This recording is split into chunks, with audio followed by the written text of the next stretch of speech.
है, एग्जाम में भी जो आता है, तो फिर सिर्फ आप एक पे फोकस नहीं करते। बेसिकली आपने फिर इसको डायग्नोस करना होता है अमंग ऑल अदर्स। एक मिनट बेटा, मैं जरा इसकी आवाज अपनी साइड पे जरा एडजस्ट करवा लूँ।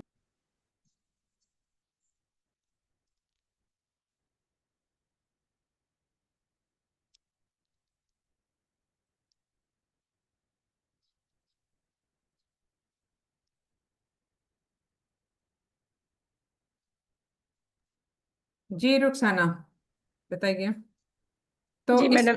हाँ, इसमें जो है वो बेसिकली डिफरेंट, हम दो तीन केसेस हम डिस्कस कर लेते हैं और विद अ डिफरेंट प्रेजेंटेशन, क्योंकि इसमें जी क्लासिकली पेशेंट अमूमन प्रेजेंट कर भी सकता है, नहीं भी कर सकता।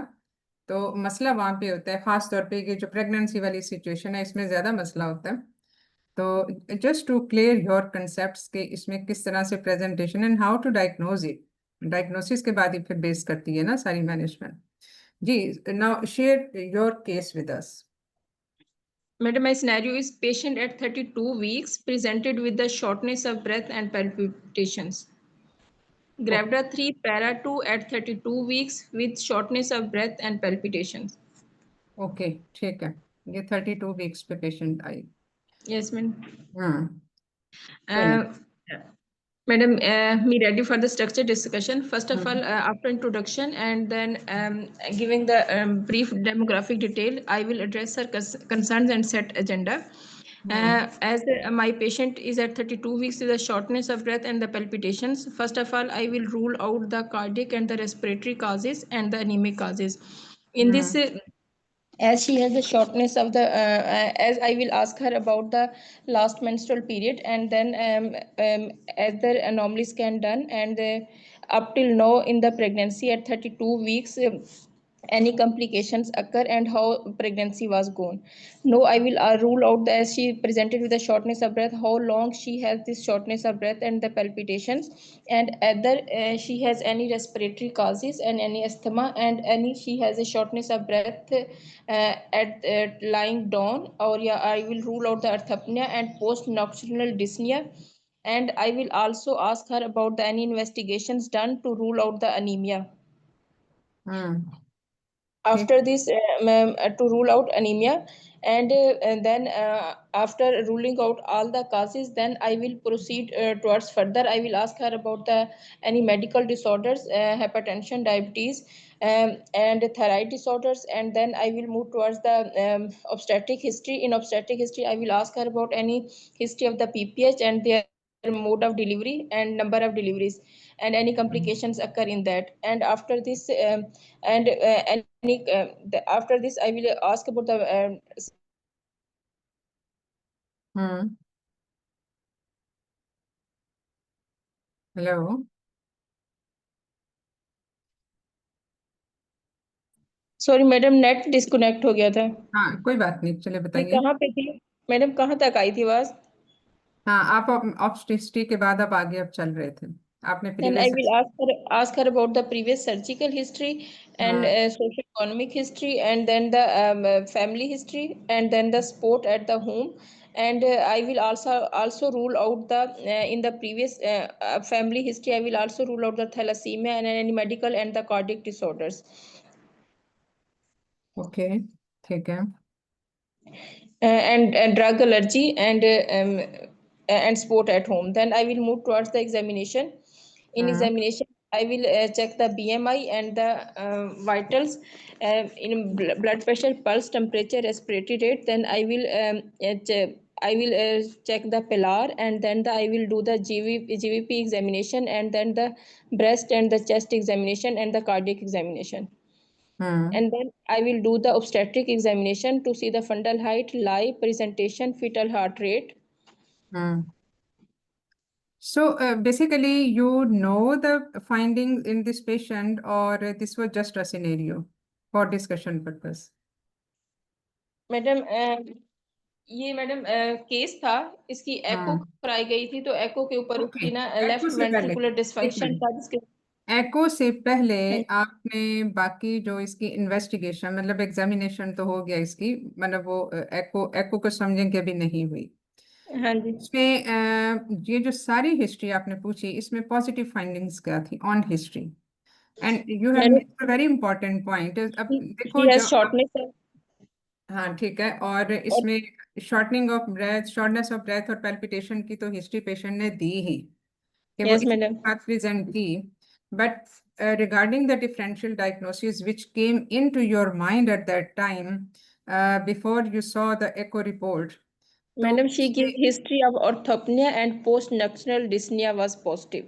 ओके, और आपने and क्या पूछा, क्या रूल आउट किया and बाय हिस्ट्री?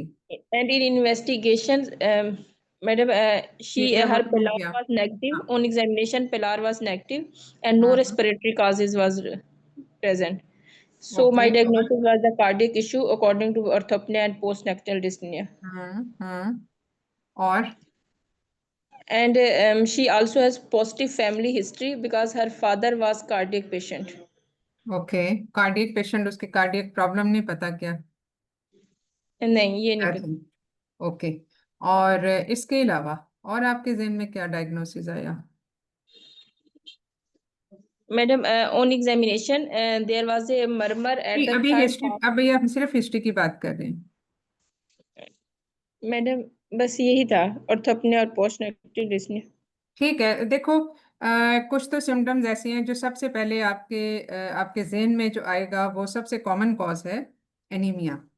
ठीक है, हाँ तो जी। पेशेंट आपको कुछ ना कुछ बता सकता है, चाहे क्लिनिकली तो आपने देखा, but you still have to rule out this thing from the patient's history as well. पहले कभी हाँ जी। एनीमिया रहा हो, अभी इस प्रेगनेंसी में रहा हो, कोई ट्रीटमेंट उसके लिए ली हो, एंड थायराइड डिसफंक्शंस, खास तौर पे जो हाइपरथायरॉयडिज्म है, वो उसमें भी जी मैडम। आपको हिस्ट्री पे ये जरूर पूछ लेना चाहिए कि क्या ऐसा कभी कोई डायग्नोसिस हुआ, और the specific symptoms of hyperthyroidism. ठीक है, ये सब जी चीजें मैडम। हैं क्योंकि ये बहुत इंपॉर्टेंट डिफरेंशियल है। और जी इसमें मैडम। पेशेंट ने 32 वीक्स पे प्रेजेंट किया। Hyperthyroidism sometimes can be even at this stage, मतलब जब जेस्टेशनल हाइपरथायरॉयडिज्म वाला टाइम पीरियड पास हो गया और all of a sudden she has this problem. जी तो मैडम। क्योंकि एग्जाम में जो आपको फिर सिनेरियो होता है ना, वो उसमें राइट अवे आपको कोई रिपोर्ट तो नहीं मिलती। इनिशियली जी आपको मैडम। सिर्फ इतना सा डायग्नोसिस ही मिलता है, और फिर उसके बाद एग्जामिनर आपको बता सकता है अच्छा इसकी हिस्ट्री पे ये चीजें इंपॉर्टेंट थी और ये नहीं थी जो आपने हिस्ट्री पूछी। प्रोवाइडेड कि आपने वो पॉइंट पूछा हो तो आपको बताया जाएगा। खुद से स्पून फीडिंग कभी एग्जामिनर नहीं करते, यानी जो आपने पूछी नहीं है चीज वो आपको बताएंगे नहीं। जी देन मैडम। कम्स एग्जामिनेशन, और उसमें पूरा थायराइड एग्जामिनेशन, ब्रेस्ट एग्जामिनेशन, वो आपने क्लिनिकल पहले देख लिया, और उसके बाद फिर सारा डिटेल में CVS and chest examination. Now in this patient CVS chest examination will be in detail. हम अमूमन इतना डिटेल में एक normal patient who has not presented with this breathing और दिस हार्ट रेट प्रॉब्लम, तो उसमें हम जी इतना मैडम। डिटेल में तो नहीं देख रहे होते। जी सिर्फ मैडम। कंसल्टेशन होती है जो हम कर रहे होते हैं, बाकी सारा कुछ नहीं। तो जी इसमें मैडम। थोड़ा सा डिटेल में एग्जामिनेशन होगा। Family history is very suggestive, लेकिन बाज दफा हम अगर कार्डियक डिजीज की टाइप ना भी पता हो तो हम पेशेंट ये मोमेंट बता देता है कि क्या वो एंजाइना का अटैक था या कुछ और कोई सर्जरी हुई थी और वो डेवर, जी बिकॉज मैडम। बाद दफा कुछ प्रॉब्लम्स ऐसी हैं जिनकी जेनेटिक प्रीडिस्पोजिशन डेफिनेटली होती है। तो ये चीजें हैं जो आपने पूछनी है, और and this will help you to reach at a diagnosis, जो मेनली आपकी हिस्ट्री और एग्जामिनेशन पे बहुत इंपॉर्टेंट हैं, और इसके बाद फिर इन्वेस्टिगेशन पे तो ज़ाहिर है आप उसको सॉर्ट आउट कर ही लेते हो। नाउ जी coming to madam. Investigations in this case, उसमें आपकी अब कैसे आप प्रोसीड कैसे करोगे for investigations? Madam, I need the इसकी बेसलाइन सॉरी इन्वेस्टिगेशन। जी बेटा, इसमें ये बताइए कि इसमें एग्जामिनेशन फाइंडिंग्स पे क्या पॉजिटिव था? Madam, there was a heart sound, third heart sound was audible. हाँ, एज डिटेक्टेड बाय कार्डियोलॉजिस्ट और by yourself? Cardiologist. Okay, third heart sound was positive, okay, Yes और madam. और And JVP was raised, हाँ and madam, हाँ, these two findings was positive. अच्छा, ठीक है, और और इसके अलावा कुछ नहीं? No, madam, all other examination was normal. Okay, चलो अब और दूसरा ऑब्स्टेट्रिक एग्जामिनेशन में fundal height corresponding to gestational period और not? Yes, madam, was corresponding to gestational period. Okay, now coming to the investigations. Besides, after baseline investigations, in hmm. specific investigations, in baseline, I need to rule out anemia. After this specific, I need the ECG, and hmm. then the inflammatory markers, and hmm. I need the echocardiography. Which inflammatory markers? Inflammatory markers, madam, C-reactive protein and hmm. leukocytes. Although these are non-specific, hmm. but can be done too. अच्छा, और And then if we have brain to net. go for the inflammatory markers, which one is more specific? Madam, brain natriuretic peptide, इसके अलावा? and then the N-terminal pro-brain natriuretic peptide. Almost हम इनमें से एक ही बस करवाते हैं. और And एंड लैक्टेट. ठीक है. okay, lactate, और madam, इसको नहीं पता था lactate. ठीक है, और अब आगे चलें, और टेस्ट क्या करवाएंगे? And then, madam, echocardiography. Hmm. Although chest X-ray is non-specific and it's not good to do in the pregnancy, but हाँ. after this investigation, it's not ruled out. Then it can be can be done, which हाँ. shows the cardiac strain or pulmonary edema or pleural effusion, cardiomegaly. On X-ray. Yes, madam. And can we get this Cardiac information on echocardiography? echocardiography, madam, it will show the left ventricular and diastolic diameter will be increased and ejection fraction will be less than 30%. Okay, और इसमें क्या था patient में? अब एक दूसरी चीज ये है कि जो कार्डियोमेगाली वाली चीज है, अगर वो आपने देखनी है तो क्या क्लिनिकल एग्जामिनेशन पे किसी तरीके से आप देख सकते हो? क्लिनिकल एग्जामिनेशन पे? मैडम, जो हमें तो नहीं अपेक्स पता बीट लगता है वो कार्डियोमेगाली का हाँ एग्जाम जी जी, में। कोई और अपेक्स बता रहा बीट था ही शायद. जो है ना मैम, मैम हाँ. अपेक्स बीट जो होगी वो डिस्प्लेस हमें मिलेगी, वेयर? और हीविंग साइन। जी कहाँ कहाँ पे एपेक्स स्पीड कहाँ पे चली जाती है? मैम, वैसे अगर हम करें तो मैम फोर्थ स्पेस में से फिफ्थ सिक्स्थ स्पेस में हमें जो हीविंग, एक तो हमें मैम जो इंस्पेक्शन पे हीव साइन मिलेगा, हम्म. और मैम हम्म. पल्पेशन पे जब हम करेंगे तो हमारी जो अपेक्स बीट होगी वो डिस्प्लेस्ड होगी। To where? To where normally कहाँ पे होती है, और इस केस में कहाँ तक जाएगी? Ma'am normally fourth fourth space में होती है, और मैम मैम फिफ्थ सिक्स में चली जाएगी मैम। इतना इसका मुझे नहीं, लेकिन उसमें मैंने पढ़ा था कि ओके, डिस्प्लेस्ड ठीक है. एपेक्स ठीक बीट है, होगी। एपेक्स बीट हम देख जी लेंगे. मैम। ओके. तो इसमें बेसिकली अगर हमने कोई क्रॉस इंफॉर्मेशन लेनी हो regarding the size and the अंदर वाले वाटर डालना ना, इजी हो जाएगा मेरे लिए। Cardiomegaly, then we can have easy हो X-ray जाएगा। test with the shielding. बहुत ज्यादा इसमें रेडिएशन अंदर वाले एक्सपोजर वाटर। नहीं होता. It can be done if urgently needed, essentially needed. तो रूम में चलो, इसमें बेटा रूम अपना में माइक चलो। बंद कर. तो इसमें जी रुखसाना, इसमें इजेक्शन फ्रैक्शन कितना था? What were the reports of the investigation in this patient? Madam क्या ऑन इंपॉर्टेंट फाइंडिंग ईसीजी, है वो बता दें. Madam hemoglobin was normal. On ECG hmm. there was a sinus tachycardia normal and से क्या मुराद है आपकी? कितनी थी ये? madam it was 10.5. So not normal. अब Yes. ये इस वक्त है थर्ड ट्राइमेस्टर में. थर्ड जी मैम। ट्राइमेस्टर में नॉर्मल लेवल कितना होता है? The minimum 11, normal level 11 madam. 11. ये मिनिमम नॉर्मल है. ठीक है. Yes ma'am. तो 10.5 is not normal. Okay, yes आगे. और madam, on ECG was sinus tachycardia and T wave abnormality, and on echo was, normality क्या थी? मैडम वो कार्डियोलॉजिस्ट ने ही लिखा हुआ था कि T wave is वो उसी की मैं पूछ prolonged। रही हूँ. अच्छा, ये सिर्फ ये लिखा हुआ था हाँ कि जी। टी वेव एबनॉर्मेलिटी है. ओके, हालांकि ये स्पेसिफाई होना चाहिए। Okay, what about the other investigation? Madam, left ventricular end-diastolic diameter was more than 6 centimeter and ejection fraction was 40%. ठीक है। तो अब इसके बाद आपने कुछ और करवाएंगी इसमें टेस्ट या नहीं? What was about the प्रोबीएनपी?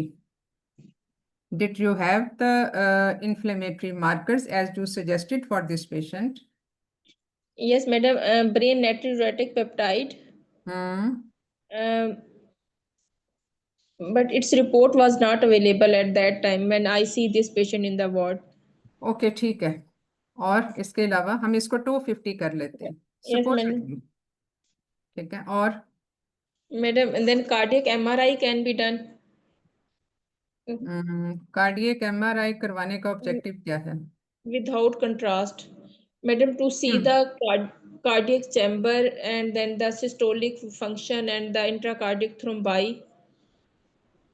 क्या ये सारा कुछ हम एको पे नहीं देख सकते? थ्रोम्बस भी हम डिटेक्ट कर सकते हैं वेरी क्लियरली।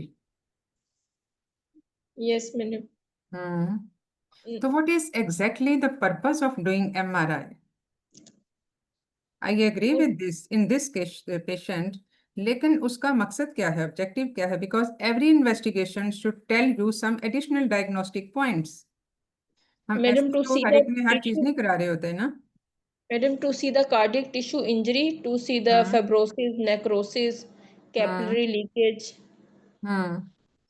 इस पेशेंट में ये इंडिकेटेड इसलिए है कि इसका left ventricular size is more than 6 centimetre. So this Yes, is madam. dilated, basically the left ventricle is grossly dilated.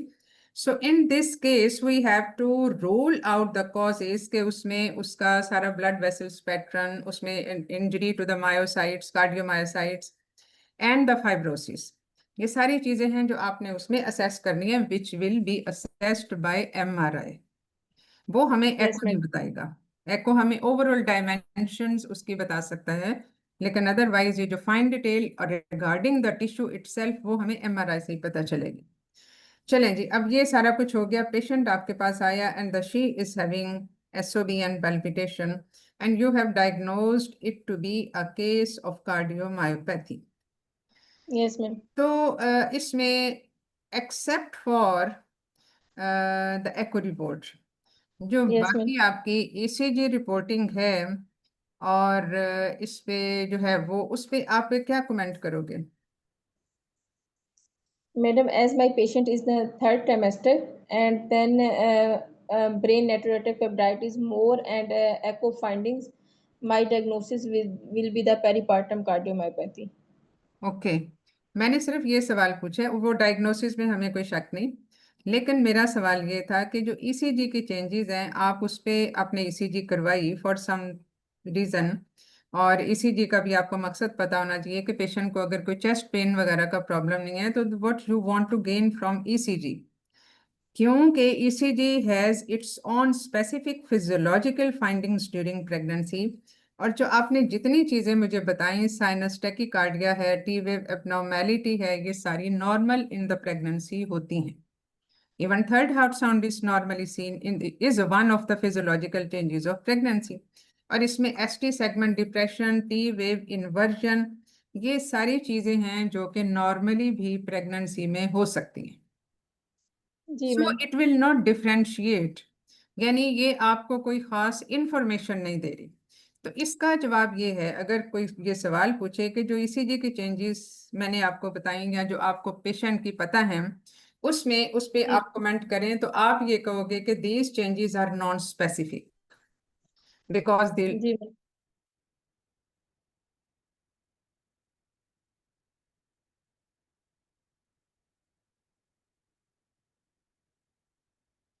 all changes are also seen as a non-specific है। So this is not a specific feature। और अब इसमें ठीक है, now we come to the actual management. अब हमने patient का ये डायग्नोस कर लिया, पेशेंट की कंडीशन आपके सामने है और शॉर्टनेस ऑफ ब्रेथ है, but exactly you have to see कि हार्ट रेट कितना था जो आपने हमें एग्जामिनेशन पे नहीं बताया, और उसका रेस्पिरेशन रेट कितना था। because these markers, clinical markers, will also lead you to assess the severity of the disease. Madam, her heart rate pulse was 110 beats per minute, and then the respiratory rate was 20. So what will be the severity of the problem in this case? It's madam mild to moderate, because 110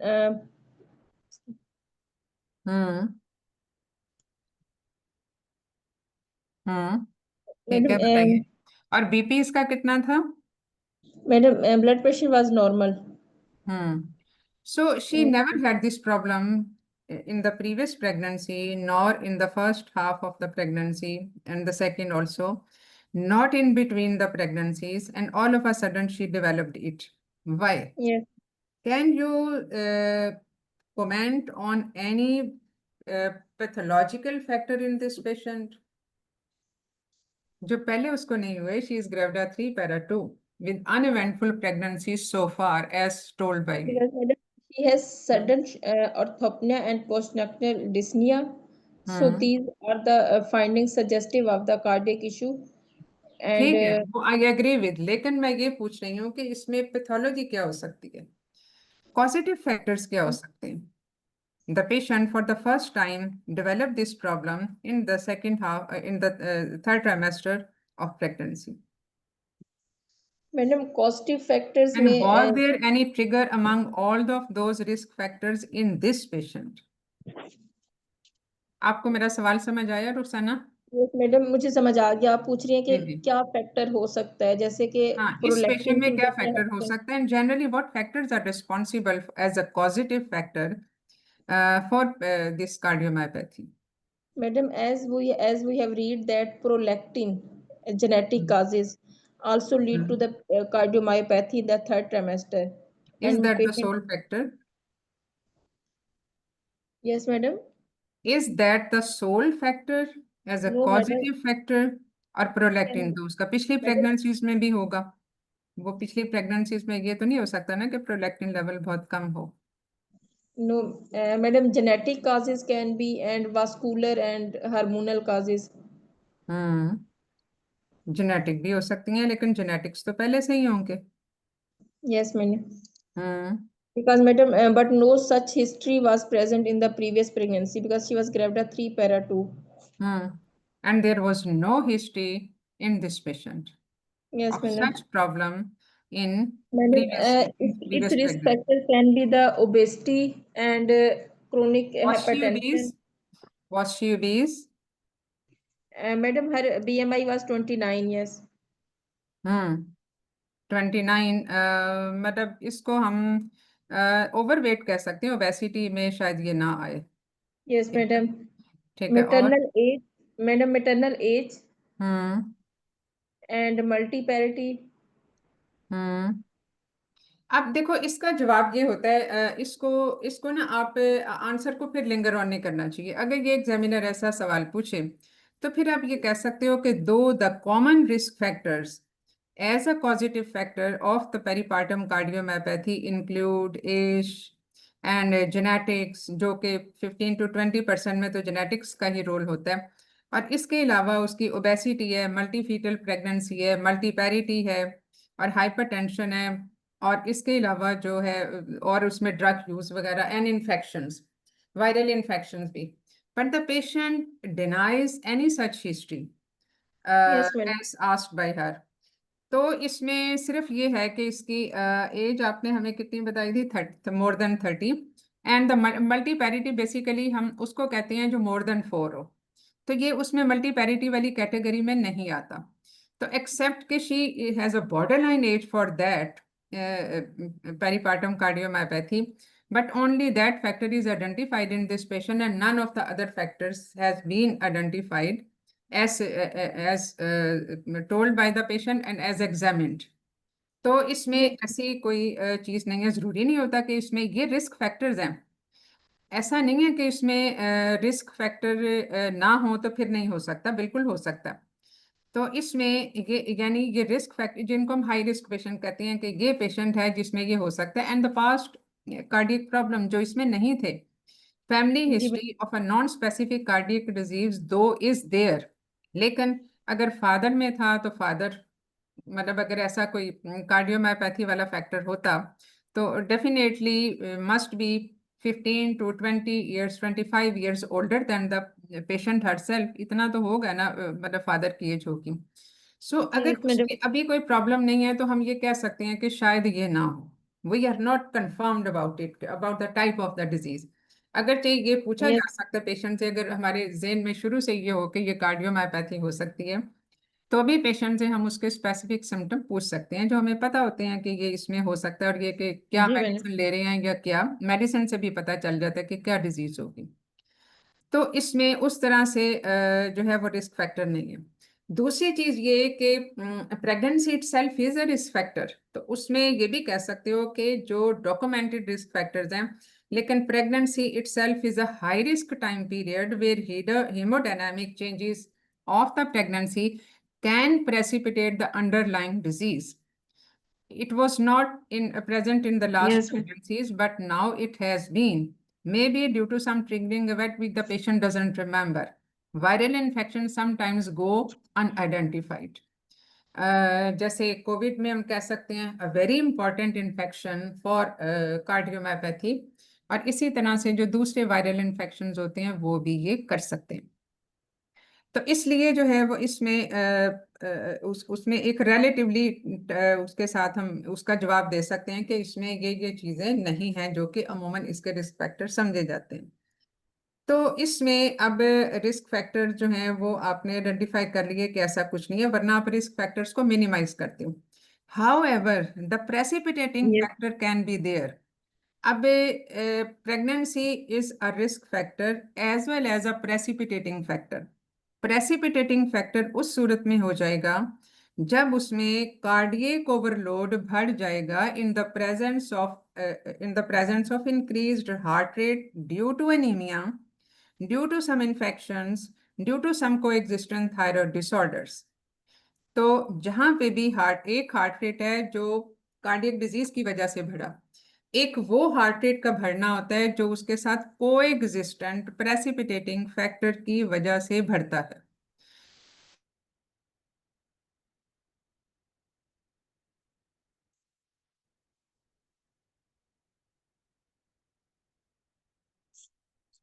ये उस cardiac load को मास को हुई थी till now, वो मतलब वो हो जाती है, क्लिनिकली मैनिफेस्टेशन उसकी हो जाती है। तो इसको इस तरह से आप कह सकते हो कि इसमें और जो ट्रिगरिंग इवेंट्स होते हैं, ज़रा एनीमिया आपने पूछा, थायराइड आपने पूछ लिया, क्योंकि आपको पता है कि ये पॉजिटिव भी हैं प्रेसिपिटेटिंग भी हैं। कोई इन्फेक्शन तो नहीं हुआ उसका जरूर पूछ लेना चाहिए। It can cause myocarditis specially the viral ones. और ये जी सारी चीजें हैं जो आपने करनी है, क्योंकि risk factors and precipitating factors, तो ये सबसे पहले इनकी एडजस्टमेंट चाहिए होती है, इनको आपने मिटिगेट करना होता है। चलें जी, जी now ma'am. Coming to the specific management. अब इसको आप मैनेज कैसे करोगे? Madam, first of all, I will counsel the patient and the attendant about the diagnosis that she has a pregnancy at 32 weeks with a peripartum cardiomyopathy, and then I will tell its implications, both maternal and the fetal. Fetal implications are that it can be IUD and IUGR and stillbirth and the fetal distress during the labor. And the maternal implications are that it can be arrhythmia, congestive cardiac failure, pulmonary edema, and the maternal mortality and the thrombosis risk of the VTE. And ठीक है। then I will involve the multidisciplinary team in which me as a obstetrician, physician, cardiologist, anesthetist, and neurologist will be present. And then I will advise the as my patient is on 32 weeks, I will admit the patient and will keep her in the CCU, and then I will take the input from the cardiologist, and I will give her the diuretics, hmm in which I will give furosemide to decrease the fetal. जब आप MDT की बात करें तो MDT में आपने ये बताना होता है कि उस एमडीटी का हिस्सा कौन कौन होगा। जी मैडम। ठीक है, ये जरूर बता दिया करें साथ के साथ। ज़ाहिर है इसमें ऑब्स्टेट्रिशियन है, कार्डियोलॉजिस्ट है और एनेस्थेटिस्ट भी है। ठीक है, आगे चलें। Yes, madam. And then cardiologist, with the help of liaison of cardiologist, will advise diuretics to decrease the preload and Diuretics. then dilators. And after, and then I will also to, as she has a symptoms of palpitations, I will advise, क्या इस patient में, एक minute बेटा, cardiologist advise एक minute बेटा, इसमें जो diuretics का रोल है वो आप कैसे जस्टिफाई करोगे? madam, to decrease the preload, because her cardiac her left ventricular diameter is more than 6 centimeters, and to decrease her the preload, I will advise her the loop diuretics. But was there oedema, was there pulmonary oedema and peripheral oedema, ये दोनों इस Yes, patient madam. में ये चीजें positive थी? No, madam. तो अगर उडीमा positive नहीं है, neither the peripheral nor the central, यानी पल्मरी उडीमा वगैरह ये नहीं है, तो diuretics how it will help? या कोई वेरिकोज वेन्स इस तरह की कोई चीजें तो नहीं थी? मैडम, चेस्ट देखो, एग्जामिनेशन, जो कंजेस्टिव कार्डियक फेलियर है ना, जो कि बेसिकली प्री लोड के भरने से होता है, और क्लिनिकल मैनिफेस्टेशन उसकी उडीमा है, पेरिफेरल उडीमा है, और पल्मरी उडीमा भी, तो ज्यादा रोल डायूरेटिक्स का वहां पे आ जाता है। अदरवाइज डायूरेटिक्स दो yes, से madam, I will but limited use. yes, madam, loop diuretics will be advised when patients will develop the pulmonary edema. और उसमें पेशेंट को सिर्फ शॉर्टनेस ऑफ ब्रेथ ही नहीं होती, उसमें कफ भी होती है, Yes, madam. ऑर्थोपनिया भी हो सकता है, इसमें नॉक्टर्नल ऑर्थोपनिया भी था, और ये Yes. सारी चीजें उसके सजेस्टिव हो सकती हैं। बट कैन दिस कार्डियो, ये जो इसका लेफ्ट वेंट्रिकुलर साइज, इसमें कोई और राइट वेंट्रिकल डायलिटेशन तो नहीं थी? No, madam, just left right ventricular. Atrial dilatation तो नहीं थी? No, madam. अगर उसका right side of the heart is okay, तो इसका मतलब है उसमें कंजेस्टिव कार्डियक फेलियर नहीं है, यानी जो राइट हार्ट फेलियर हम जिसको कहते हैं। So basically this is the left heart failure which is due to cardiomyopathy, क्योंकि the capacity of the myocardium to contract is grossly affected. और Yes. डायलेटेड कार्डियोमायोपैथी जो होती है उसमें वो इसीलिए कि वेंट्रिकल उतना स्ट्रांगली कॉन्ट्रैक्ट नहीं कर सकता, and it can affect the systemic circulation, और इसमें Yes. जो बेसिकली जो आफ्टर लोड है वो बढ़ जाता है। तो जब ग्रॉसली यानी जब ग्लोबल डायलिटेशन शुरू हो जाती है, ग्लोबल का मतलब है कि आइसोलेटेड एक चैम्बर की नहीं बल्कि इस पूरे हार्ट की हो जाती है, तो ऐसी सूरत में फिर डायूरेटिक्स का स्ट्रेट फॉरवर्ड रोल आ जाता है, चाहे उसमें उडीमा डेवलप हुआ हो या ना हुआ हो। So this decision is based on the clinical manifestation as well as on the echo report, क्योंकि इस Yes. वो रिपोर्ट आप मुझे बता रहे हो ना, this is not of global cardiomegaly, यानी उसमें सारे Yes. चैम्बर्स उसके नहीं भरे हुए साइज में, तो एक Yes, ma'am. Isolated left ventricle है। तो इसमें डायूरेटिक्स का रोल मतलब हम डिस्कस कर सकते हैं, but with few limitations, at least in this case. लेकिन कुछ में स्ट्रेट Yes, ma'am. इंडिकेटेड होता है, और ये राइट अवे आप इसको उस पे वो लेके जाते हैं। मतलब अगर लॉन्ग टर्म थेरेपी हमने देनी हो तो will low be diuretic will be the right option. अगर फर्ज किया इसमें जस्टिफाइबल है टू यूज द डायूरेटिक्स, तो क्या आप इसको right away as a first choice लोगे लूप डायूरेटिक्स को, फ्रोसेमाइड को? No, madam, because it also has a risk of overdiuresis or a maternal hypotension or a uterine hypoperfusion. Hmm. And okay, और so what will be the proper choice in that case? अगर हमने long term देना हो तो फिर उसमें जो proper choice of diuretics है वो क्या होती है?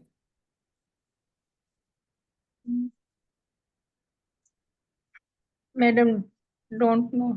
ओके, देखो बाल दफा ऐसा होता है कि जो इवन हम एमडीटी भी कर रहे होते हैं और लेकिन बीइंग ऑब्स्टेटिशियन जो चेंजेस हैं प्रेगनेंसी में जो अफेक्ट कर सकती हैं सारे ऑर्गन्स को, वो हमें जी पता मैम। होनी चाहिए। अगर ऐसा ना होता तो फिर ये मेडिकल डिसऑर्डर इन प्रेगनेंसी वाली चीज एग्जिस्ट ना करती। But we need to know the medical disorders in pregnancy and its management, evaluation और मैनेजमेंट। क्योंकि अगर जी आप मैम। लैब इन्वेस्टिगेशन भी देखो तो लैब इन्वेस्टिगेशंस के सारे पैरामीटर प्रेगनेंसी स्पेसिफिक चेंज हुए होते हैं। Yes ma'am. तो इसी तरह से जो उसके मैनेजमेंट वाली चीजें हैं वो भी चेंज हो जाती हैं। तो इसी वजह से एमडीटी का मकसद यही होता है कि हम कार्डियोलॉजिस्ट के साथ मिलके उस ट्रीटमेंट के प्रोज एंड कॉन्स डिस्कस करें। हम उनको बताएं कि प्रेगनेंसी में ये चीजें हैं, and so that way they can change their strategy. अब जो डायूरेटिक्स जो है जिसमें जहाँ पे डायूरेटिक देने की जरूरत पड़े, यानी फ्लूइड रिटेंशन भी हो गई, सारा कुछ ही हो गया, ओडीमा भी है, पेशेंट को सिम्टोमेटिक कफ भी है और शॉर्टनेस ऑफ ब्रेथ भी है, तो ये एक एडवांस थोड़ा सा डिजीज में आ जाएगा। तो इसमें जो है वो बेसिकली हम मिनरलोकॉर्टिकॉइड रिसेप्टर एंटेगोनिस्ट का रोल ज्यादा आ जाता है। और वो क्या यस है, मैम। वो कौन से होते हैं? जो एल्डोस्टेरोन एंटेगोनिस्ट होते हैं, इन अदर वर्ड्स। ये तो है ना लूप डाययूरेटिक्स। Yes ma'am. लेकिन जो मिनरलोकॉर्टिकॉइड रिसेप्टर एंटेगोनिस्ट हैं यानी एल्डोस्टेरोन के एंटेगोनिस्ट, वो कौन से होते हैं? वो है स्पाइरोनोलेक्ट्रॉन। और यस। स्पाइरोनोलेक्ट्रॉन क्या है? एल्डेक्ट्रॉन। ठीक है। अब एल्डेक्ट्रॉन जो है, एल्डेक्ट्रॉन को आप दे सकते हो, उसका रोल आता है प्रेगनेंसी में। और उसका रोल अदरवाइज भी कार्डियोमायोपैथी में भी उसका रोल है, लेकिन खास तौर पे ये जब एडवांस्ड डिजीज हो जाए एंड लॉन्ग टर्म आपको देना पड़ता है तो वहाँ। मैडम स्पाइरोलेक्ट्रॉन हम एडवाइस करते हैं प्रेगनेंसी में? नहीं, हम इस स्टेज पे कर सकते हैं, इस यस स्टेज में हम कर सकते हैं।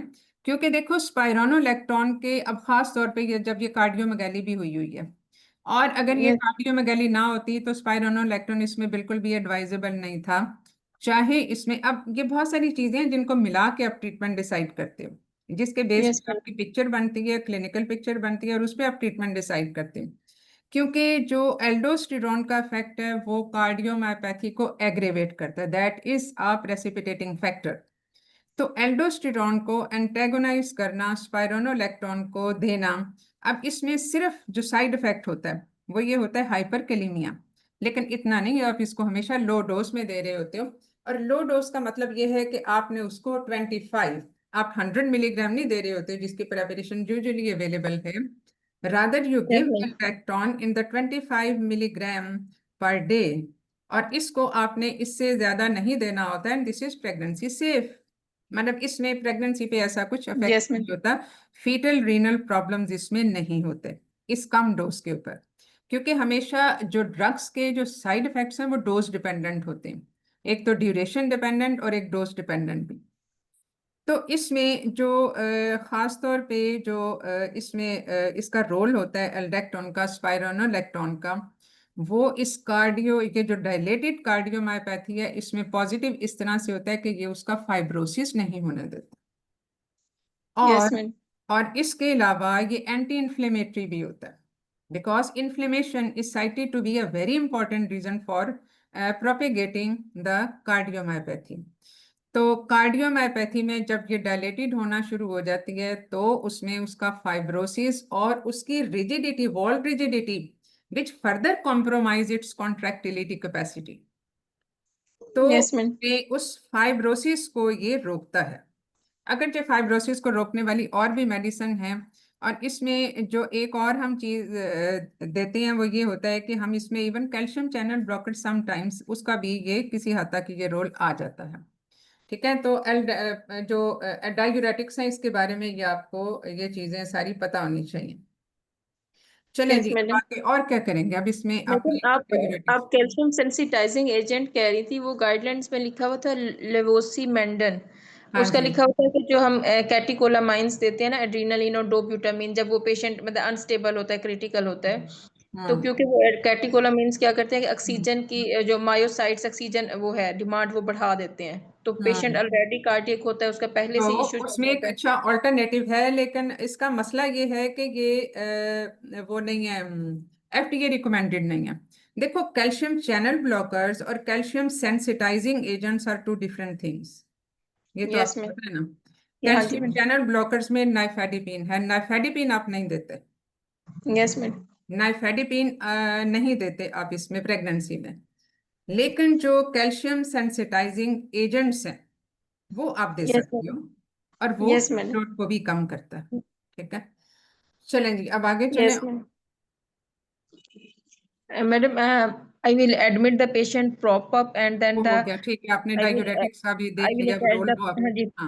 pulse oximeter and then I will, as my patient has palpitations, I will advise the beta blockers in which metoprolol I will advise her, and then I will also to decrease the I will also advise her the dilators um, और to decrease the dilators, afternoon. Yes, madam, dilators कौन से? hydralazine, hydralazine दोगे, और and then ये nitrates I दे will सकते हैं। nitrates. देखो, Yes, हाइड्रोलाजिन madam. तो Yes, madam. Can be advised. Nitrates दे सकते हैं, which nitrates are contraindicated in pregnancy but not in breast feeding.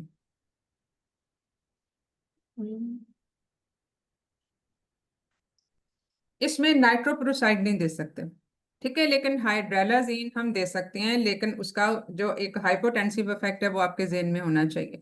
So if the Yes, patient madam. Systolic BP is already less than 90, इसका तो चले normal है, तो उसमें ये भी चीजें कॉन्ट्राइंडिकेटेड हो जाती हैं। और उसका बीपी कम होने का मतलब ये है, और जाहिर है जब हार्ट पंप नहीं करेगा ऑक्सीजन सारी एक रिलेटिव स्टेट ऑफ हाइपोक्सिया हो जाती है, उसमें शॉर्टनेस ऑफ ब्रेथ, ये सब चीजें एक कैस्केड डेवलप हो जाता है। तो when the patient Yes, madam. Having BP systolic BP less than 90 in already a normotensive patient, यानी कुछ तो ऐसे लोग होते हैं जिनका रहता ही बेस लाइन पे है। हमेशा जब आप हाइपरटेंशन पे कमेंट करें तो उसका नॉर्मल कंडीशन में बीपी कितना था उसको जरूर देखें कि कितना है। तो Yes, madam. उसमें जो अगर एक नॉर्मोटेंसिव जिसका 120/80 है हमेशा से, और उसका 90 से नीचे चला गया, इसका मतलब है कि अब उसकी जो पंपिंग कैपेसिटी है हार्ट की, दैट इज ग्रॉसली कॉम्प्रोमाइज्ड। तो ये एक स्वेयर Yes, जो है वो उसमें वो आ जाएगा, जिसमें उसको आईसीयू केयर और ये सब चीज़ों की, and may be she needs positive pressure ventilation to be on ventilator, ताकि उसको हार्ट को पंप किया जाए। और यही वो जगह वो होती है जिसपे आपको आयोनोट्रॉप्स चाहिए होते हैं to increase the myocardial contractility.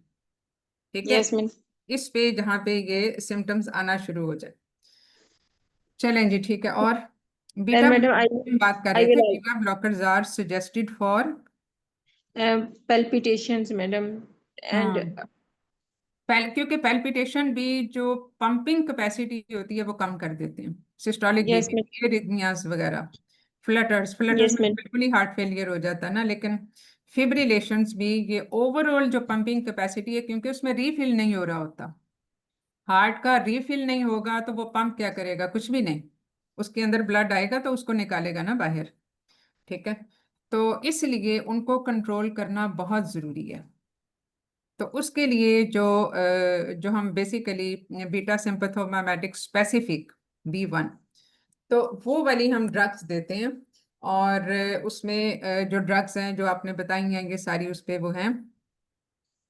yes, और madam. इसमें जो And I will दूसरा also advise the ठीक है, ठीक। और हाइड्रोलाजीन भी आपने दे दी, और हम हाइड्रोलाजीन तक पहुंच गए थे। ठीक है, वेजोडाइलेटर इफेक्ट, वेजोडाइलेटर इफेक्ट जो है वो yes, बेसिकली आफ्टर लोड को मैनेज करता है।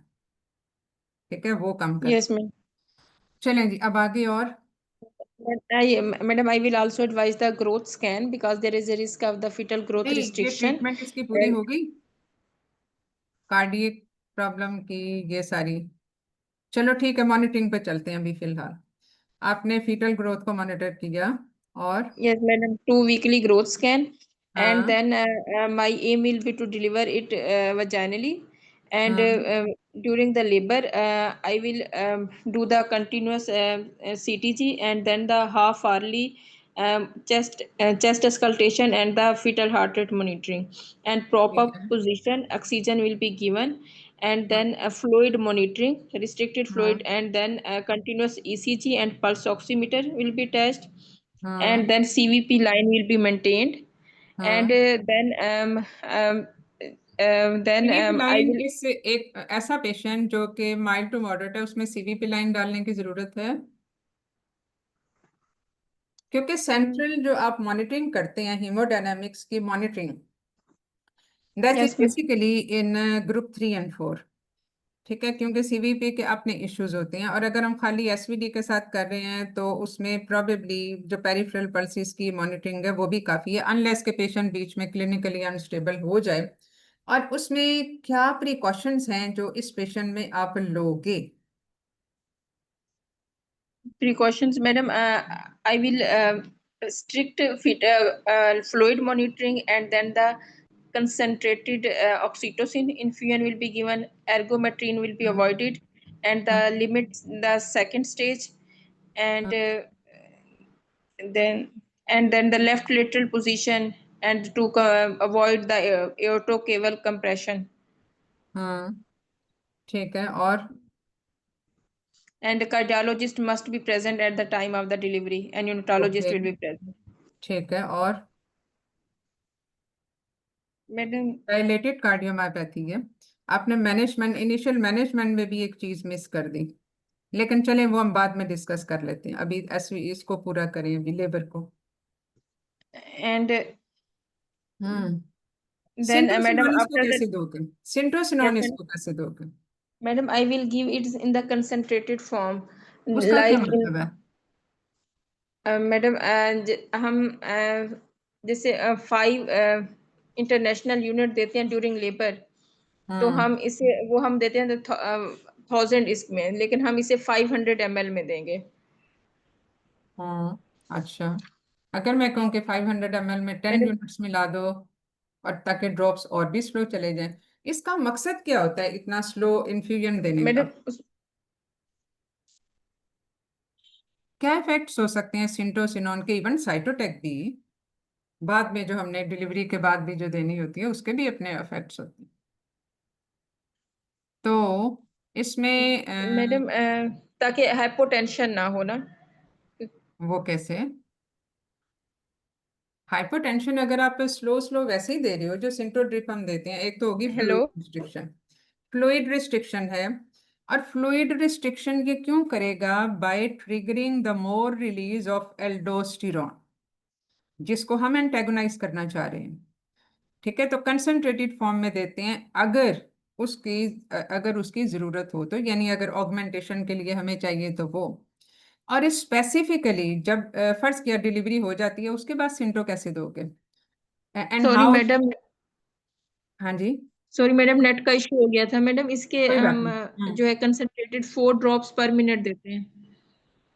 ओके। नहीं नहीं तो मैडम, 8 ड्रॉप्स पर मिनट देते हैं, बल्कि हम नॉर्मल में 4 ड्रॉप्स देते बेसिकली हैं। इसको टाइट्रेट करना होता है ना आपने, और इसको 10 यूनिट्स आप 500 में दोगे वेरी स्लोली, आपने उसके ड्रॉप्स भी कम रखने होते हैं, क्योंकि देखो जो इसकी डोज है ना 5 to 35 इंटरनेशनल यूनिट, ये जो है इसका पूरी डोज है जो हम लो डोज में बेसिकली जिसका कहते हैं सिंटोसिनोन देना।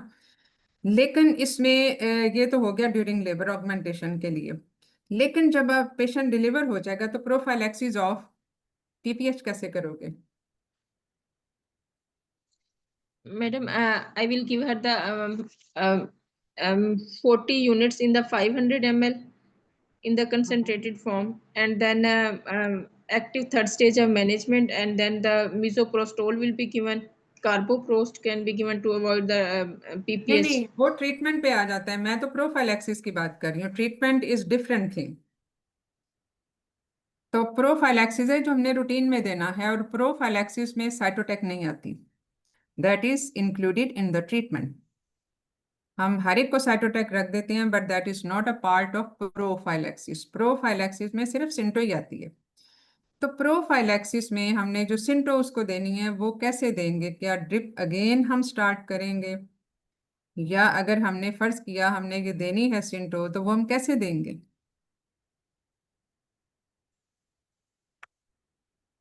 इसमें बेसिकली जो रिकमेंडेड है just to bypass the effect of fluid retention and aldosterone activation with the Syntocinon, क्योंकि ये ट्रिगर करता है टेकिकार्डिया एंड हाइपोटेंशन। ये इसके दो इफेक्ट्स होते हैं। अगर हम उसको बोलस देते हैं, जो यूजुअली हम 10 यूनिट स्टेट में दे रहे होते हैं, तो इसमें हमने जो 5 यूनिट सिंटो देनी है वो 20 मिलीलीटर ऑफ नॉर्मल सेलाइन में देंगे, और वो 20 मिनट के साथ देंगे, यानी 20 मिनट्स में देंगे, नॉट 40 यूनिट्स इन 500 जो हम रूटीन में दे रहे होते। Yes, ma'am. तो इसको 5 unit Syntocinon in 20 millilitre of sodium chloride 0.9% in 20 minutes. ठीक है, ये जी मैडम। इसमें इसका बहुत कॉशियस जो है वो यूज है of Syntocinon after the delivery as a prophylaxis for PPH. ठीक है। Yes madam. तो जी मैडम, ये मुझे इसमें पता था। ये इसमें जो है वो हमने इसको इस तरह से देना है। साइटोटैक अननेसेसरीली बिल्कुल ना दें, क्योंकि उसका भी कार्डियक एरिथमियास में रोल होता है। और दूसरी चीज ये कि व्हाट यू एक्सपेक्ट, क्योंकि कुछ हीमोडायनामिक चेंजेस हैं जो लेबर में होनी होती हैं अगेन, और during an effective contraction cardiac output is double जो हो जाता है। यही वजह है, और कैटेकोलेमिन भी रिलीज हो रहे होते हैं which can further compromise the cardiac function. So इस वजह से इनको एक इफेक्टिव एनाल्जेसिया देना भी बड़ा जरूरी होता है। और उसके यस अलावा एज वी ऑल नो कि जब प्लेसेंटा सेपरेट होता है तो almost 500 millilitre of blood is pushed into the general circulation.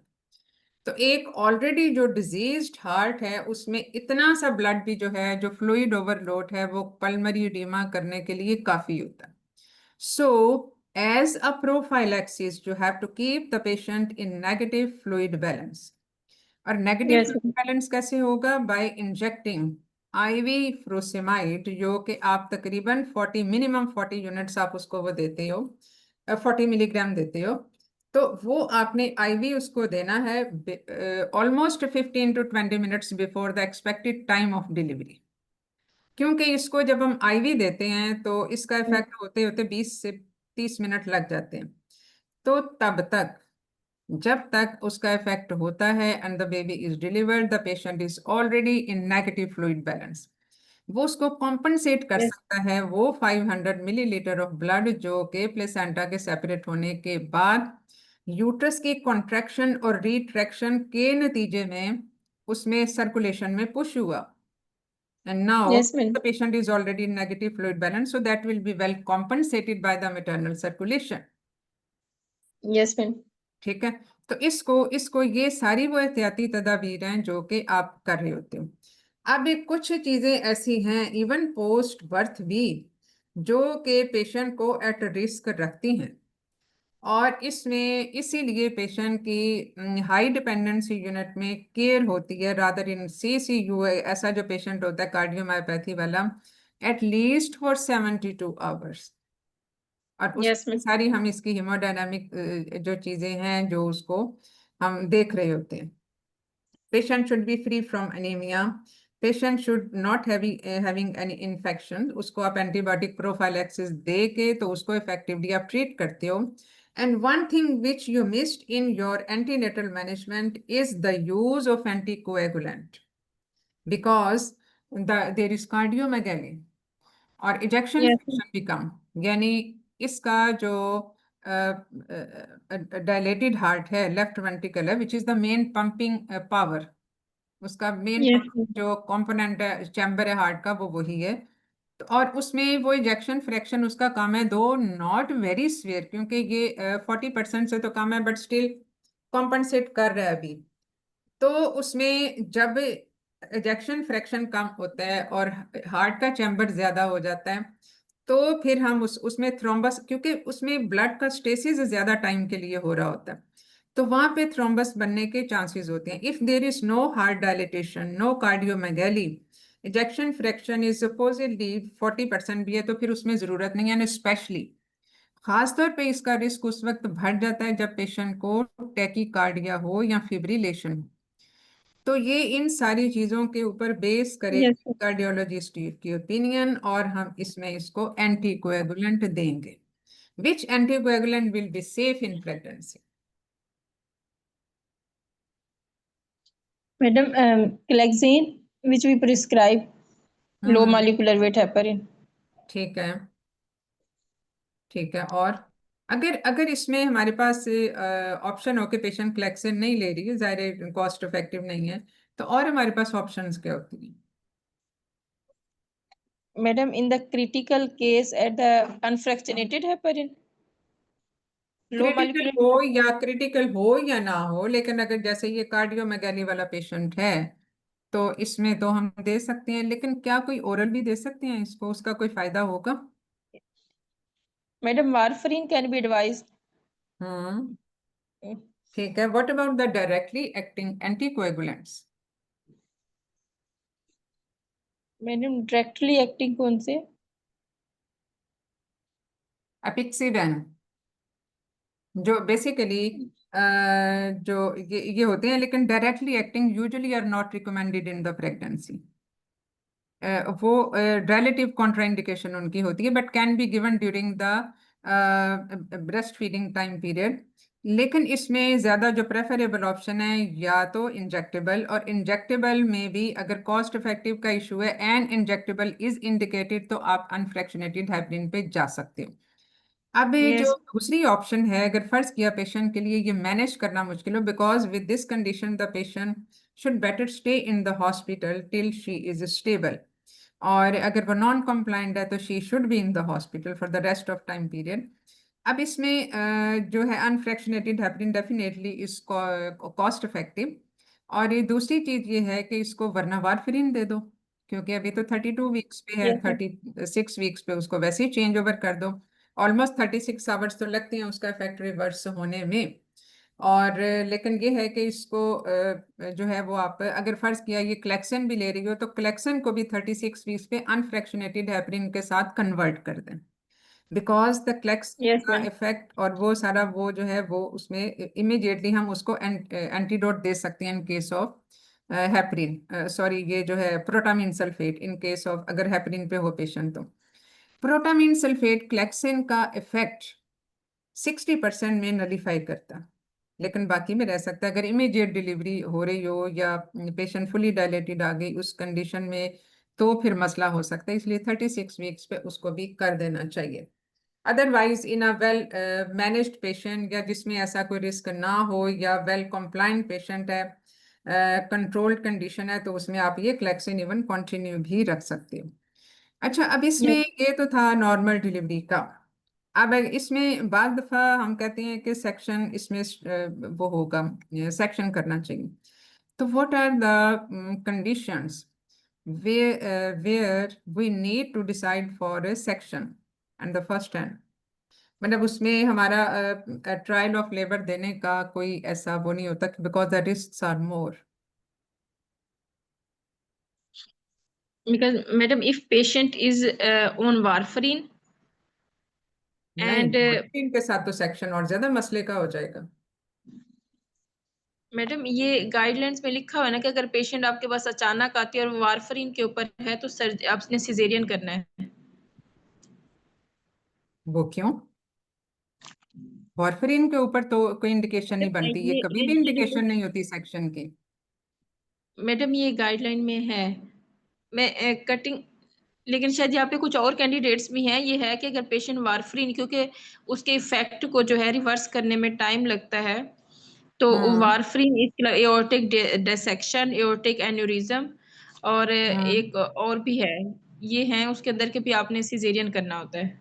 इसलिए तो बट मैडम हम वारफरीन जैसे पेशेंट ले रहे होते तो हम 36 वीक पे शिफ्ट ओवर करते हैं। हाँ, वो तो खैर शिफ्ट ओवर तो करते हैं, और वो इसलिए करते हैं कि ज्यादातर उसका प्रोलॉन्ग्ड इफेक्ट होता है, उसको रिवर्स करने में टाइम लग जाता है और मुश्किल होता है उसको रिवर्स हाँ करना। लेकिन ये है कि इसमें ये स्ट्रेट फॉरवर्ड इंडिकेशन नहीं है, at least I don't know. Okay, ये यस। स्ट्रेट फॉरवर्ड इंडिकेशन ये है ऐसी सूरत में कि वारफरीन पे पेशेंट है तो इसको सीधा सीधा आप सेक्शन कर दें। इसमें basically it is based on certain obstetric condition भी, और यानी एक तो है ना कि ऑब्स्टेट्रिक इंडिकेशन है तो आपने करना ही करना है, वो तो that stands true for all medical condition. लेकिन दूसरी कुछ कार्डियक कंडीशन ऐसी हैं जिसमें आप ये करते हो। मसलन अब इसमें इन्होंने एको की रिपोर्ट में हमें राइट हार्ट का साइज बता दिया और इजेक्शन फ्रैक्शन बता दिया। अगर इजेक्शन फ्रैक्शन लेस देन 30% हो, जाहिर है वो कार्डियक आउटपुट जब बढ़ेगा तो वो उसमें उसकी पंपिंग कैपेसिटी बढ़ेगी, stroke volume into heart rate is equal to cardiac output, तो उसके हिसाब से वो उसके Yes. स्ट्रेन जो है वो हार्ट के ऊपर स्ट्रेन बहुत ज्यादा बढ़ जाता है। और दूसरी बात ये कि इसमें अगर ग्रॉस पल्मरी हाइपरटेंशन हो which is usually assessed as on echocardiography, ये एकोकार्डियोग्राफी पे असेस होती है कि पल्मरी हाइपरटेंशन है या नहीं है, तो उसमें आप करते हैं डायलेटेड एओर्टिक रूट में करते हैं, यहाँ पे उसका डिसेक्शन होने के चांसेस होते हैं, जैसे मैरफन सिंड्रोम वगैरह में होता है, Yes, ma'am. कनेक्टिव डिसऑर्डर जो होते हैं। और साइनोटिक हार्ट डिजीजेस वो होती हैं जहाँ पे लेफ्ट टू राइट शंट होता है, यानी लेफ्ट Yes, साइड से जो ब्लड है ना वो शिफ्ट कर रहा होता है टुवर्ड्स द राइट साइड, तो ये जो है वो हो जाता है, मतलब उसमें साइनोटिक हार्ट डिजीजेज आ जाती हैं, no sorry, from the right side to the left heart side. ठीक है, क्योंकि राइट हार्ट का जो लेफ्ट हार्ट का जो चैम्बर्स हैं वेंट्रिकल एज वेल एसीडी, उनके प्रेशर्स ज्यादा होते हैं फ्रॉम द राइट चैम्बर्स। तो इनिशियली अगर कोई वेंट्रिकुलर सेप्टल डिफेक्ट्स हैं या एट्रियल सेप्टल डिफेक्ट्स हैं तो वो पहले लेफ्ट टू राइट शंट होगा, बट व्हेन दिस रिवर्सेस और right chambers of the heart का प्रेशर ज्यादा हो जाए तो ये वापस जाना शुरू हो जाता है इनटू द लेफ्ट चैम्बर, और उसका नतीजा ये होता है कि डीऑक्सीजनेटेड ब्लड जो है वो ऑक्सीजनेटेड ब्लड के साथ मिक्स हो जाता है, and that is called cyanotic heart disease. Is it clear? क्योंकि yes, राइट ma'am. चैम्बर्स में आने वाला ब्लड डीऑक्सीजनेटेड होता है, क्योंकि वहां से उसने पल्मरी आर्टरी में जाना है और वहां से लंग से ऑक्सीजनेट होके फिर लेफ्ट चैम्बर में आना है, तो लेफ्ट चैम्बर में ऑक्सीजनेटेड हार्ट ब्लड होगा, जो राइट चैम्बर है उसमें डीऑक्सीजनेटेड ब्लड होगा। जब डीऑक्सीजनेटेड ब्लड ऑक्सीजनेटेड की तरफ जाता है तो वो साइनोटिक हार्ट डिजीज होती है, and that is usually Yes, ma'am. the advanced stage of atrial septal and ventricular septal defects. Yes, ma'am. या आइसन मैंगर सिंड्रोम, जिसमें सारी जो उसकी शफलिंग हुई होती है उनके पल्मरी वेसल्स की भी और एओर्टा की भी, तो ये, और दूसरा जो बहुत advanced swear aortic and mitral valve stenosis, उसमें भी ये इंडिकेटेड है। सो यू मस्ट नो, इसमें जो सबसे इम्पोर्टेंट है ना वो है साइनोटिक हार्ट डिजीज और gross pulmonary hypertension among the cardiac diseases, जिसमें स्ट्रेट फॉरवर्ड जो है वो इंडिकेटेड है सिजेरियन सेक्शन। ठीक है, तो उसमें Yes, ma'am. जो आपने स्ट्रेट अवे डिसाइड, या फीटल डिस्ट्रेस है, स्वेयर IUGR है, कोई मेल प्रेजेंटेशन है, तो वो तो एक और बात है, उसमें तो आपने ऑब्स्टेट्रिक इंडिकेशन पे ही करना है। ठीक है, अब हम आते हैं इसमें, Yes. अच्छा एंटी कोएगुलेंट की भी हमने बात कर ली, ठीक है, जो कि बेसिकली होनी चाहिए उसमें एंटीनेटल टाइम पीरियड में, क्योंकि इसकी डायलेटेड कार्डियोमायोपैथी है। अब ना आफ्टर द डिलीवरी, अब इसमें डिलीवरी इसकी हो गई या सेक्शन वॉट एवर, हमने पेशेंट को देखा, हमने उसको भेज दिया, what about the contraception, she is now para 3, उसको क्या Madam, होगा? I will, according to the patient, I will ask the patient fertility wishes. I will tell her that there is a 50% risk in the subsequent pregnancy and the mortality rate is 20 to 25%. And best is the sterilization, but keeping in mind the patient wishes, I will advise her the implants or your subdermal implants and the injectables.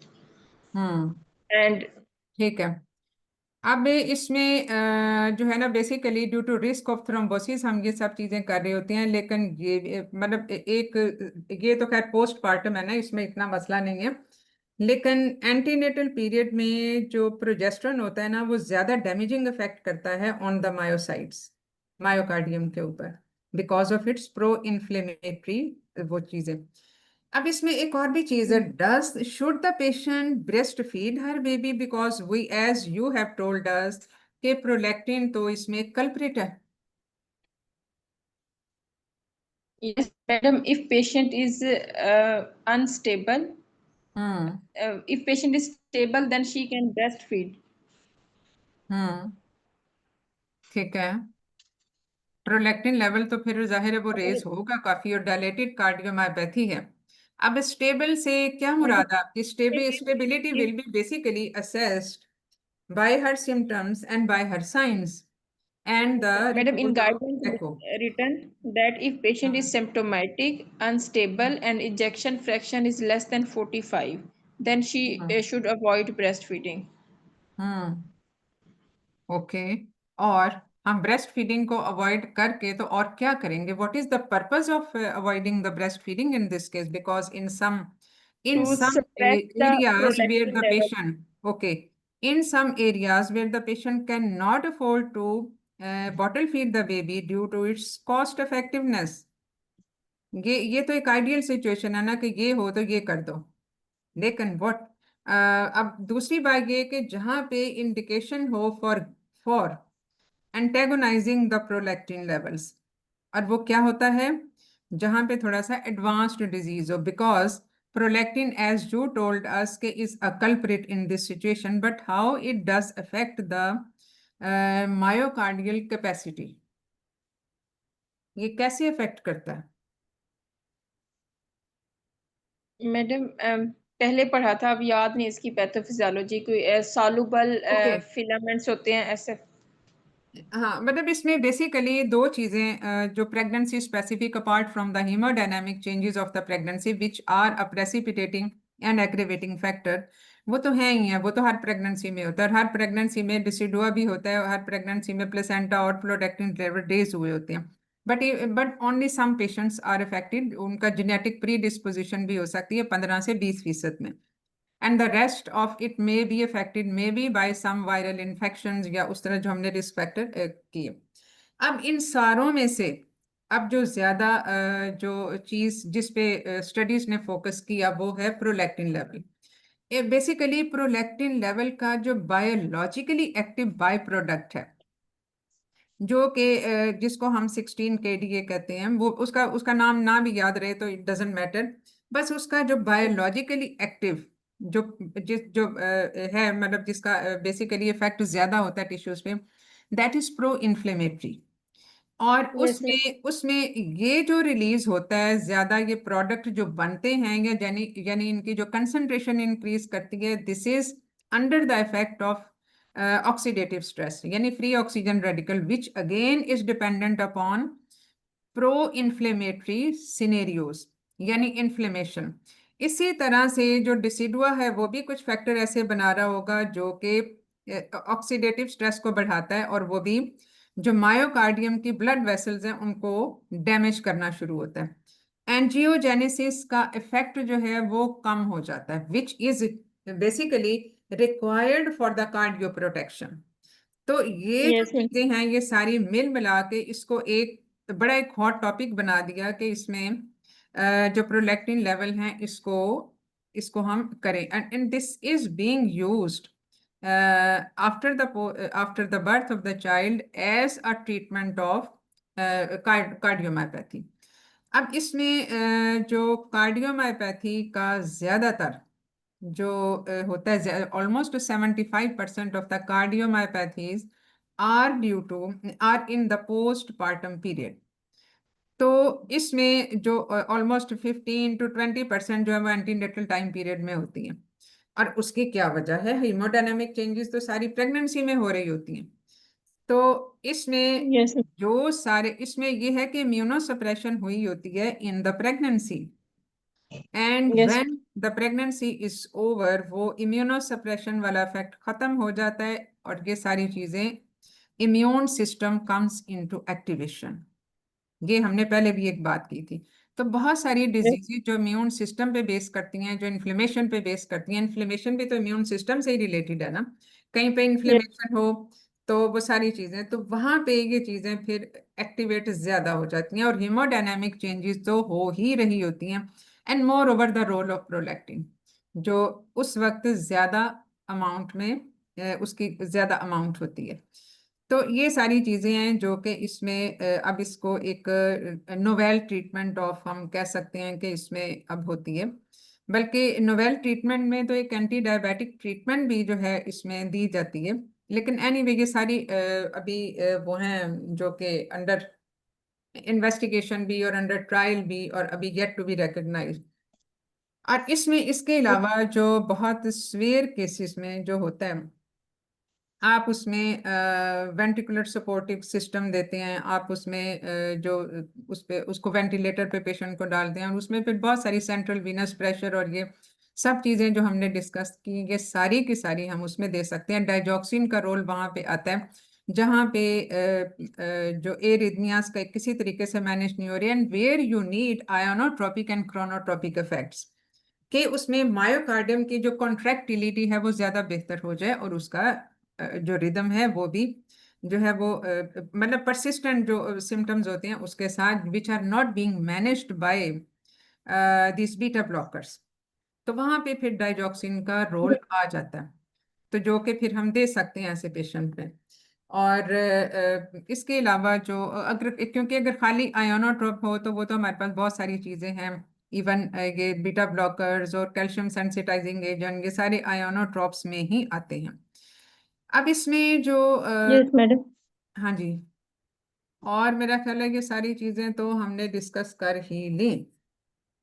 Pre term labour के लिए, आप अगर pre term labour फर्ज किया, अगर patient जब जाता है प्री टर्म लेबर में, then you have to assess the cardiac status at that time as well as the need to take out the baby, और अगर इसको अरेस्ट करना है लेबर को तो फिर भी उसमें फिर again the beta sympathomimetic drugs are not the choice. इसमें बेसिकली आप जो फिर दे सकते हो उसमें लोकल प्रोजेस्ट्रोजन थेरेपी भी दे सकते हो, स्टीरॉयड भी हम दे सकते हैं, लेकिन स्टीरॉयड ये इसको एग्रेवेट करने के चांसेस उसमें होते हैं।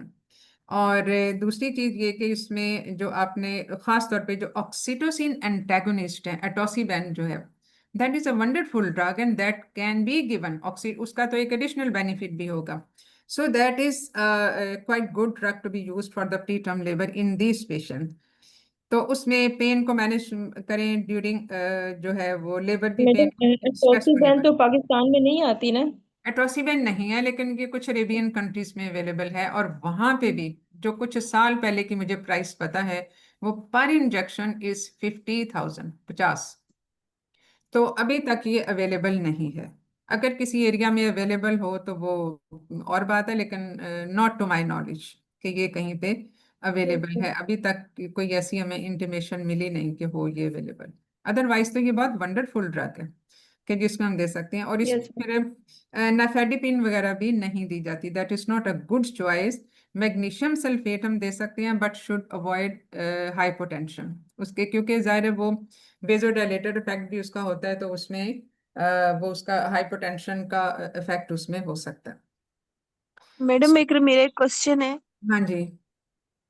मैडम ये जो वारफरिन है इसके बारे में गाइडलाइन कहती है कि सिर्फ हम मैकेनिकल हार्ट वेल्व में आप दे सकते हो, क्योंकि उसमें लो मॉलिक्यूलर वेट हम्म, हेपरिन के साथ थ्रोम्बोसिस का रिस्क हम्म, आता तो आप दे सकते हो। हाँ, अदरवाइज वारफरिन जो है दूसरी जिसमें भी रिकमेंडेड ड्रग ऑफ मतलब चॉइस जिसमें की हरगिज भी नहीं है ये, यही तो मैं जी अब बात हम कर रहे थे कि the drug of choice is always low molecular weight heparin, the second choice is unfractionated heparin, and the third yes choice, अब जैसे हम कभी वारफेरिन यूज नहीं करते, ये मेरीवेन के नाम से आती है, तो हम जी उसको जी यूज नहीं करते हैं। Usually you are absolutely right कि इसको हम उसके लिए करते हैं, but what to talk about the patient जो कि इसको बिल्कुल अफोर्ड ना कर सकते। देखो कुछ चीजें ऐसी होती हैं जो आइडियल नहीं होती, लेकिन हमें हर हाल में उसका कोई ऑल्टरनेट तलाश करना होता है। पेशेंट हेपरिन अनकंट्रोल्ड या अनसुपरवाइज तरीके से घर पे कैसे लगाए, कोई किसी गांव से आई हुई है और वो कहती है कि मैं तो किसी सूरत नहीं रुक सकती, मतलब ये आप ग्राउंड रियलिटीज को देखें, तो ये हमारी बिल्कुल लास्ट चॉइस होगी फॉर द पेशेंट्स जिसमें कोई वेल्वुलर रिप्लेसमेंट नहीं हुई। तो ये जी आपकी बात बिल्कुल सही है, लेकिन वही बात है कि इसमें ये हमारे हमें जब अपनी कंट्री के पर्सपेक्टिव में हम बात करें तो हमें सारी पॉसिबल ऑप्शंस पे होना चाहिए, लेकिन we start from the ideal options and then we should know कि जो हमारे पास जो लीस्ट पॉसिबल है, यानी जो एक लास्ट रिजॉर्ट है, अगर मरीज किसी तरीके से नहीं मान रहा हॉस्पिटल में रहने को, जिसके 2-3 बच्चे घर पे हों, जिसका मियाँ एक मजदूर हो, और जो बहुत दूर कहीं रहती हो, वो आ भी नहीं सकती हमारे पास और अफोर्ड भी नहीं कर सकती, ये ग्राउंड रियलिटीज हैं। तो उसमें आप क्या करोगे? फिर उसमें आपको लामहला ये फिर आपको करना पड़ता है। और जहाँ पे एक BHQ या सिर्फ THQ तक उनकी रसाई होती है, उसके अलावा किसी, अब ये ऐसे पेशेंट जो होते हैं इनको ये तो घर पे छोड़ने वाले भी नहीं होते, लेकिन जो पेशेंट के सोशल इश्यूज होते हैं उसके लिए वो अपनी जान भी दांव पे लगा देते हैं। तो ये सिर्फ उन केसेस के लिए है, not not for a compliant या जो एक वेल एजुकेटेड पेशेंट है वो, उसके लिए ये हरगिज भी नहीं है। ठीक है, जी ठीक। चले, मेरा ख्याल है मैडम कवर्ड। हाँ जी, मैडम एक क्वेश्चन है मैडम, ये जो फ्लूइड रिस्ट्रिक्शन हम लोग करते हैं उसमें हम कितने और मतलब कितना तक फ्लूइड्स मतलब हम दे सकते हैं पर आवर देखो लेना? इसमें बेसिकली जो आइडियल फ्लूइड कैलकुलेशन है दैट इज पर केजी ऑफ बॉडी वेट के हिसाब से हम उसको कैलकुलेट करते हैं। जो जी फ्लूइड मैम। रिस्ट्रिक्शन का जो जनरल मानों में जो एक बहुत आसान फार्मूला होता है वो ये होता है कि आप 80 मिलीलीटर पर आवर दो।